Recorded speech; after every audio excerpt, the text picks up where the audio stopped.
Good evening, welcome to Women to Women. I'm Carol Paz, your hostess, and we have Diane DyeHansen with us tonight that you're going to meet in just a few moments. But first, I'd like to thank our sponsors for the first half of our program. Villa Basque Deli and Cafe, home of Pete's famous Basque chorizo, right here in Carson City, and it is delicious. We'd also like to thank Carpa Nevada LLC, importer of fine Portuguese olive oils, aged Italian balsamic vinegar, and international health teas, as well as carsonnow.org. When you want to know what's happening in Carson, that's the place to go. It's on 24/7, carsonnow.org. And now let's turn to Diane and welcome her. Diane, it's so great. It's great to have you with us. It's great to be here, Carol. You know, you were recommended by a very special friend of both of us. And when that happens, I know that I've got quality coming in. But you know, I've never met you before, really. I've never spoken with you before. So let's find out a little bit more about you. Where were you born and raised? I was born in San Antonio, Texas, but raised in a small town, about 5,000 people, Devine, Texas, about the size of Dayton. Devine, Texas. What a neat name. It's Devine. Sometimes, you know, when we all think of Texas and we're not being Texans, it's such a huge, vast state that the major cities are well known, but there are these interesting names of the smaller little places, and you come from one of those. Yeah. What was it like growing up in Devine? You know, it's interesting. I grew up, my grandfather was a real estate broker. Okay. My father was a career entrepreneur, and I think that's where I get it from, is my dad built Devine. In fact, for a while, I really didn't have a name. I was just Wayne Dye's daughter. Oh, okay. But he really instilled a great sense of work ethic, do it yourself, and adventure. And adventure, absolutely. I think that's an important aspect of being an entrepreneur, or when people say, you know, Diane, you are an entrepreneur. It's a compliment, but it's in a way that a lot of people don't understand. What would you say, as far as you're concerned, in the experience that you've had so far, and we'll get back to Devine in just a moment, but when you talk about entrepreneurship, what do you envision with that? Entrepreneurs are wonderful people. They're visionaries. They have this spirit of independence. They have this spirit of, I have a dream, I have an idea, and I'm going to go for it. They have 1,000,001 ideas in a minute's time. And it's wonderful, the drive, the passion to do it for yourself, not to give someone else the gift of their dream, but to give yourself a gift to have your dream come to fruition. That's an entrepreneur. And I think entrepreneurs really benefit all of us by what they either invent and patent and trademark. If I could be identified, you know, if I could have a friend or a soulmate, a husband, etc., entrepreneurship would be what I would, it appeals to me very much as well. Absolutely. So let's go back to Devine. Now, did you have your elementary years in Devine, your junior high school? I did. I went to everything from kindergarten, preschool, all the way up to high school, but I did not graduate from high school, from Devine High School. Okay. That's when things started to get a little rocky. I was 16 years old, and my mom remarried just days after my 16th birthday.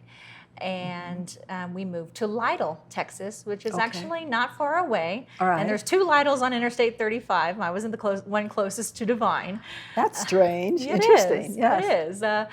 But I went to Lytle High School for a little while, and then things got interesting. I didn't mesh as well with my stepfather as I could have. At 16, it's hard. It is hard. It is hard.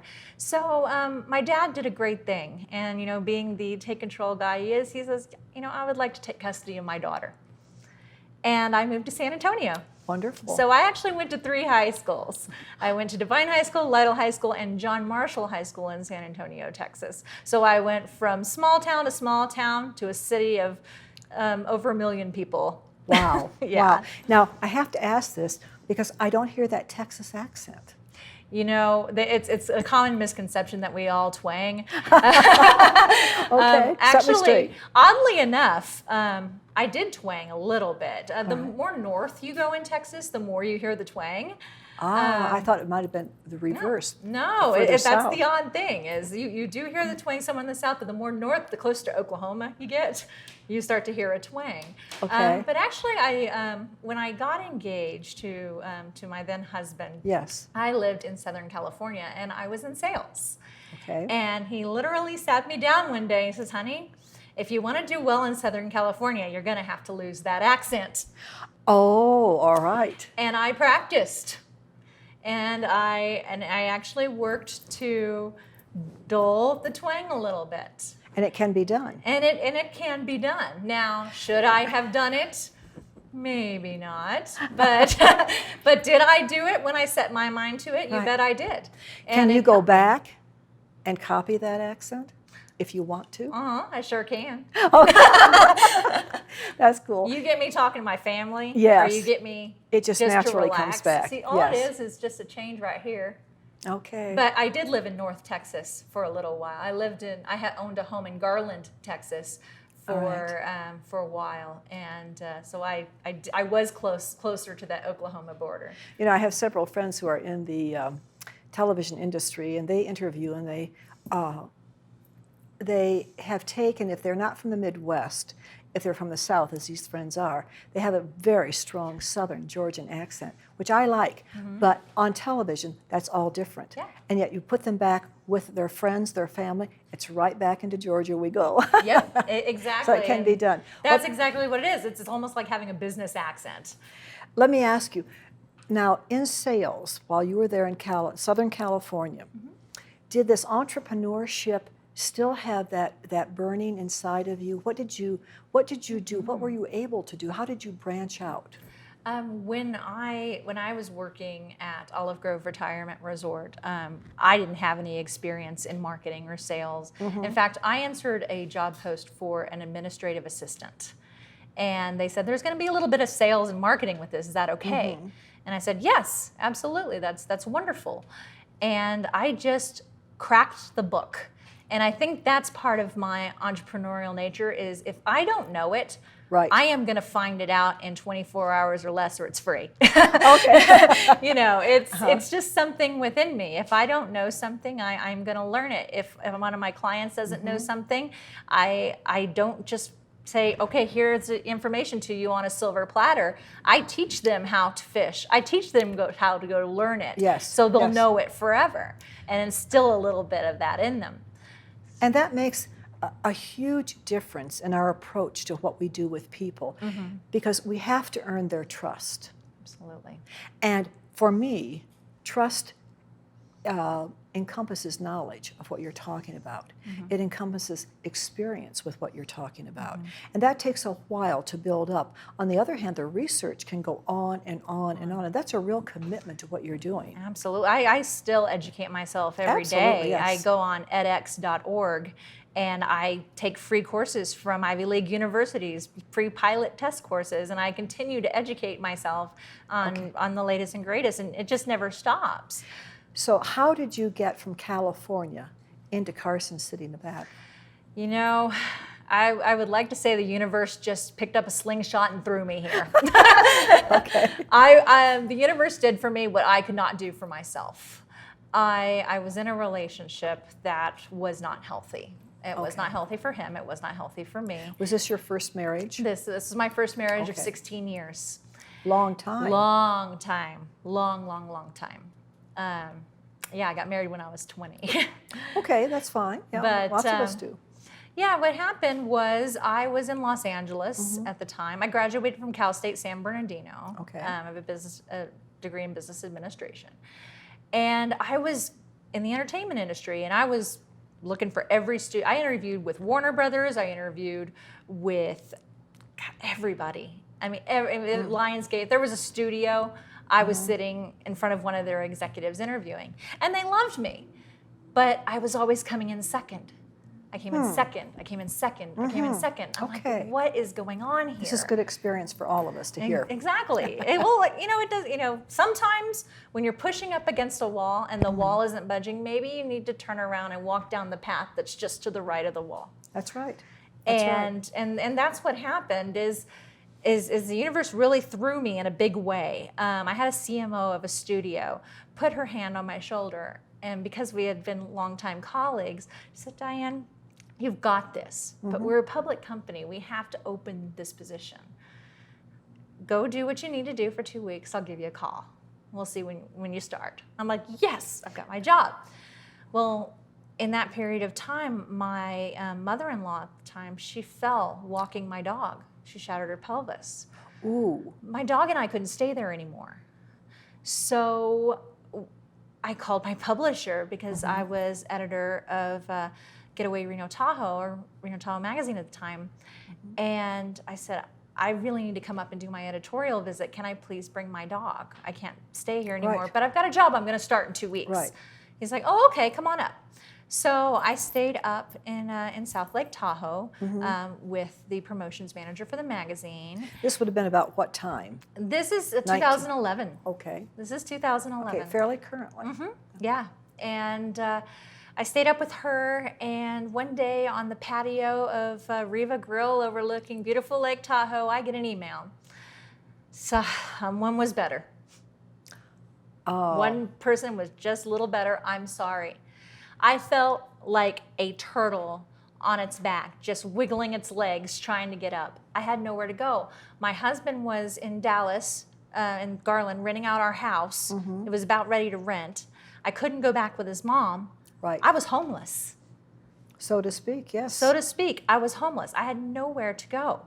I screamed the F word at the top of my lungs on the patio of Riva Grill. My publisher looked at me like I was insane. At the time, I was insane. You snapped. I absolutely snapped. And I went to the bathroom and I cried and I cried and I came out and I finished my business meeting, because not only was I with my publisher, I was with the entire staff of the magazine at my most glorious moment. And, you know, it began. I started looking for a roommate. Good. I couldn't find a roommate. I was struggling to start my agency. I had an agency at the time called DyeHansen Marketing Communications, and I did marketing communications work. I was doing bit projects here and there, but it's still, I had some scary roommates, roommate possibilities. Yes. I had some great roommate possibilities, but because my husband was going to come back up, I couldn't move in with certain people. So he said, you know what, why don't you and Portia just stay with my wife Tiffany and I. And I stayed in their guest room for 4 months. 4 months. Building the agency, working on my magazine contract, working with some clients locally, and just kind of building and struggling. This really happened in the early years of your life. A lot of things all at one time, one right after another, which says to me that you have a remarkable iron spine in there somewhere. You didn't let it beat you down. Good girl. I try not to. In fact, when I was little, my mom used to say, Diane, you don't let anyone tell you no about anything, do you? You don't let anything stand in your way, do you? So you don't take no for an answer. I don't. It's not that I don't take no for an answer, it's that I don't take a non-solution for an answer. And that's so important for all of us here out there to recognize that there is a solution. When we run up against that hard wall and you bounce back off of it, you're right. Take a look around, because there's probably, and there is, another path that you can go, and the choice is very important. We're going to come back second half and find out why you're so on fire here in Carson City. All right, we'll be right back. Don't go away. Thanks. Come to the Carson Horseshoe Club for fun and friendly service. Play your favorite games. Join our Players Club, where you get cash for points plus food comps, and enjoy casual dining in our Lucky Horse Grill. Get it all in the heart of downtown Carson City at the family-owned, local favorite Carson Horseshoe Club. Hi, I'm Stephen Lincoln with CarsonCityHomes.com, Carson City's original online real estate resource. At CarsonCityHomes.com, you get effective and easy-to-use tools to help you select your next home today. With our easy-to-use website, you can search listings throughout Northern Nevada and narrow the results by selecting every facet, quirk, and quality you desire. Visit CarsonCityHomes.com. In business for over 5 years, Play Your Own Music offers music lessons from the best quality music instructors in the area. We also offer band instrument rentals, guitar repair, and we have a recording studio on site. Call us at 885-PLAY.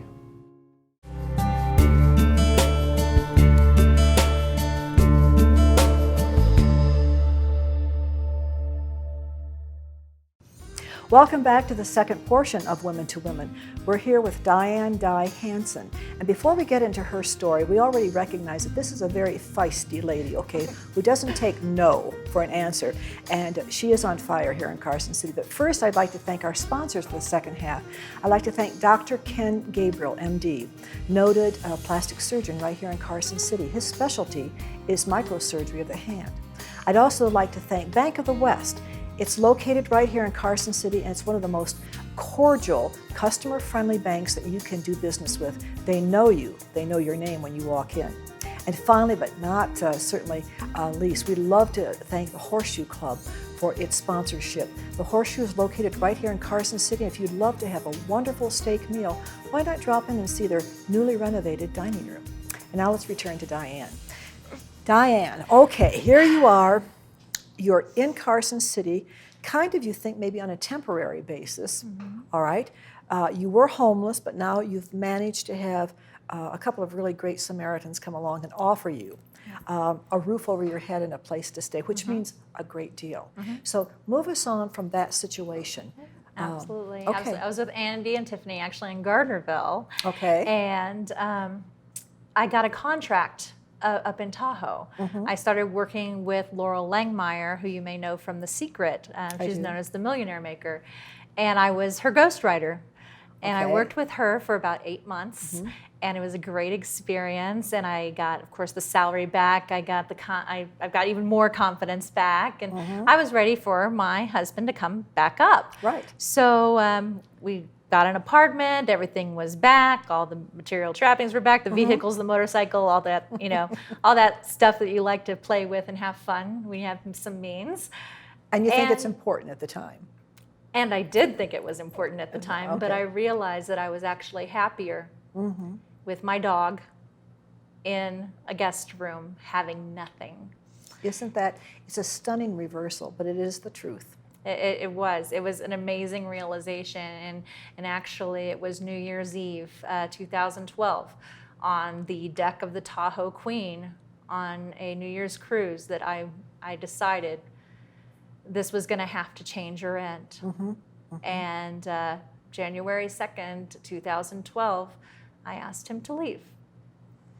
And that's a momentous decision in a woman's life. Momentous. Because, you know, when we collect ourselves and we reach that moment, there are a lot of things that go through our heads in terms of not having that partner that's not only that emotional security, financial security, partner to talk things over with, but if it's not working, reality time checks in with us. Exactly. And it's not something that you plan on happening. It's not something that you want to have happen. But if it needs to happen, we need to take a look at it. Yeah, absolutely. And I spent a lot of years with my head in the sand, denial. I'm no stranger to any of those things. And ultimately, no problem. I think it helps me help others, though. Oh, and absolutely. I don't think that there's anything that we go through in life that is a mistake. And it was an experience, and it gave me the opportunity to live my 20s somewhat in the nightlife of Carson City. Well, you know, it's an interesting statement when you say that you don't believe that anything that happens is a mistake. And we learn as much from some of the decisions that were not the best at the time to have made, but don't we learn from them if we choose to learn from them? And that's always a choice. It is a choice. Or we can go on living with our head in the sand for years and years, in denial for years. Yeah, and no one can make us learn it either. No. You know, no one can make us learn it. I run into people every day who rehash and rehash and rehash, but they're not learning from it. They're not figuring out, okay, well, what was my part in this, and how can I grow from this, and Right. how can I be a living example of how to be if that's how I didn't want to be. And Diane, you're saying something very important here. Willingness to take accountability or responsibility for your share. Yes. Oh, it makes such a difference, because when you finally do wake up to the truth of the matter, to the truth of the situation, you want to be able to say that in all fairness to both sides, or the three sides, or the four sides, or whatever the situation happens to encompass, that you looked at it with eyes wide open, reasonability, and with also compassion in there. Exactly. And there's compassion in your eyes. Exactly. So what are you doing now that you want to share? Where has all of this brought you to at this point? Because I know that you have a great degree in business. Business administration is super to have. What have you done with it? Well, all of this has allowed me to use that experience to help others, to coach, and to help business owners in this town take it to the next level. I coach the Downtown Business Association and help them with a mindset session, a day-long mindset session, to help them get downtown on track. I've served on several boards in town. I was on the Ron Wood board. All right. I was also on the board for the Downtown 2020 for a short period of time. Now the only board I remain on, because realizing that I also tend to stretch myself like taffy, the only board I'm on is Proscenium Players, and I do community theater. So I was in Taming of the Shrew. And I just saw it on television with, Richard Burton and Elizabeth Taylor. Yes. Were you the shrew? No, Okay. they actually gender flipped Baptista, the Shrew's father, the greedy, matchmaking father, and made Baptista a mother. So I was Senora Baptista. Okay. Then What a delicious part to have. Yeah, it was great. It was great. It was so much fun. And then I went on to produce 12 Angry Jurors, and I was in that for a while. And I love PPI. It's a great organization. It's reaching its 50th season. It needs donors.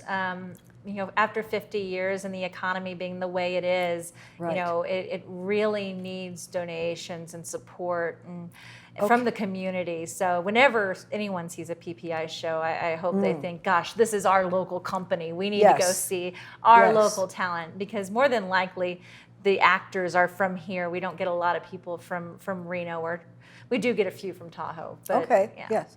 So are you saying that the arts is where you think that you belong? Oh, I've always had as a hand opposed in the to arts. business? No, I combine business and art. Okay, I want to get that straight. No, honestly, I think everyone has, I call it the happy pie.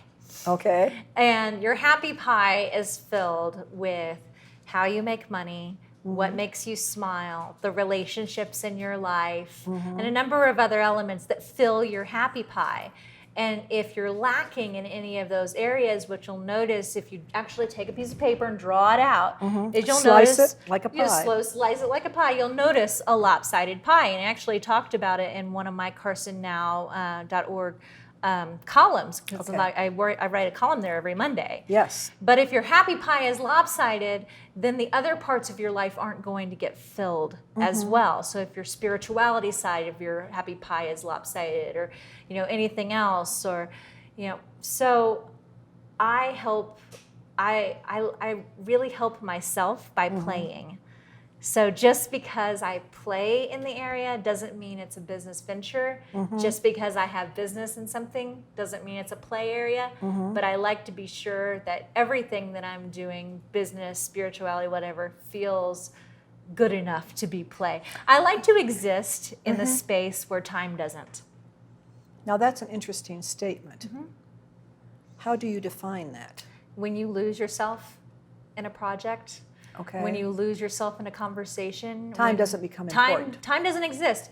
You can be doing something for an hour and it feels like you've been doing it for 5 minutes.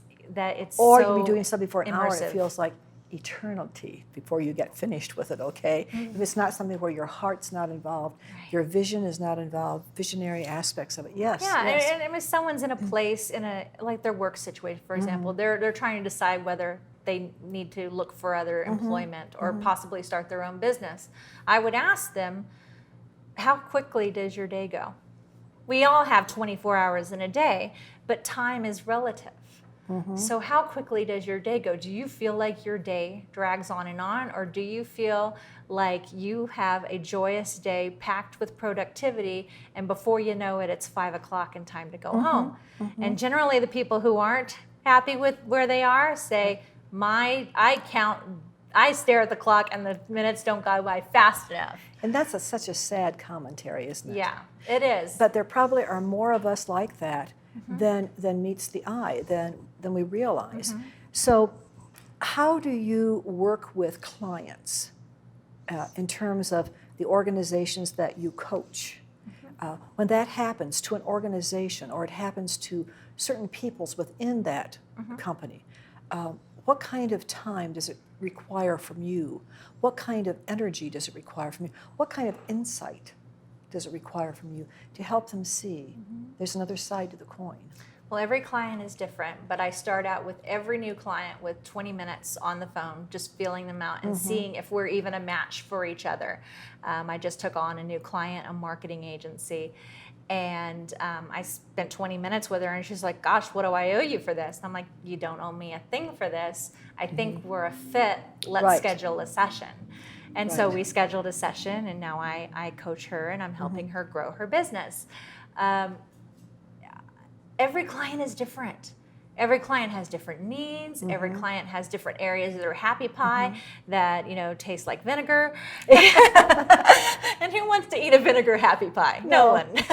So really, if it's an organization, I like to come in and have a face-to-face meeting that's an hour long to talk about exactly what they want to accomplish with their team, and set up a team workshop, like a longer day thing. But if it's just a one-on-one thing, I'll spend 20 minutes with a person on the phone, figure out what they need. If I can help them, I do. And if I can't, I can give them resources that can. Yes, and I like that visual of the pie, because you can use that corporately, you can use it individually, and it helps a person visually to understand where their life is being spent.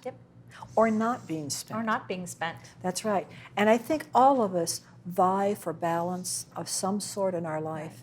And many of us are unwilling to recognize or see, there's no space in here at all for that.